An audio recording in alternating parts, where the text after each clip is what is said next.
So over here you can see that I have a video clip, and let's say you want to split out the video clip into two parts. So first of all, to do that you need to go around and bring in the timeline cursor on where you want to split it, and then just leave it there and click on the split button right here. Once you do that, the video has been split into two parts, as you can see, and you can go around, bring in other clips or images in between right here, and this is what you have, as you can see.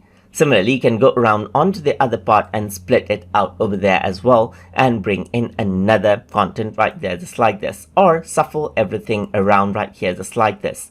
So this is still the same part of this particular clip right here. So you can go around onto the end and click and drag to get out the other parts of the video, or do the same at the end as well. And that is how you can go around and split out the clips right here.